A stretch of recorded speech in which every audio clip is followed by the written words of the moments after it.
2 years ago, the California Department of Education and the Superintendent of Los Angeles selected you to be a part of a task force that would rewrite the career technical education guidelines for the AME pathway. What did you do within that project? It was an amazing opportunity. It really came from the California Department of Ed. They were looking to redo all the AME sort of pathways, from dance to artistic design elements and media and film and animation, all that stuff. And decades ago, a lot of those standards were taken from English because English tells stories and arts tell stories. So they kind of used it. And that's a gross simplification of it, but that's sort of stood for decades. And so being a part of this team, it was just great to work with these 20 different teachers. And we all had our specialties, our different pathways that we could focus on and help out. That was all driven by Allison Frenzel. And we actually sat in rooms with people from the industry.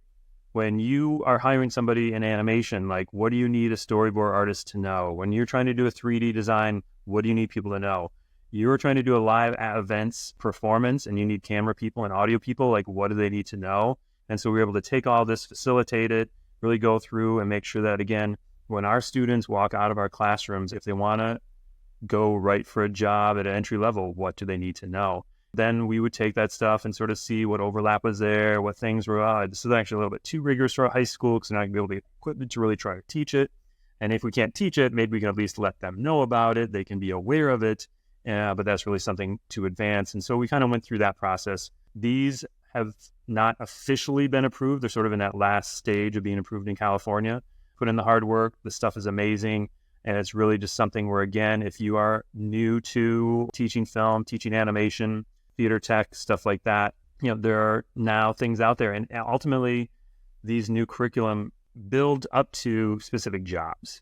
So if you want to be an editor, make sure you're learning these things. Or as a teacher, make sure you're teaching these things. If you want to be a special effects artist, make sure that you are teaching these things and exposing your students to these things. And really, it just kind of continues to open up and make our students stronger with what they're getting in the classroom, and also lets our teachers become stronger because they aren't all in the industry. I mean, even myself being in the industry, I don't know all the different facets. I don't know everything to the same degree that people who work in different departments on a film set.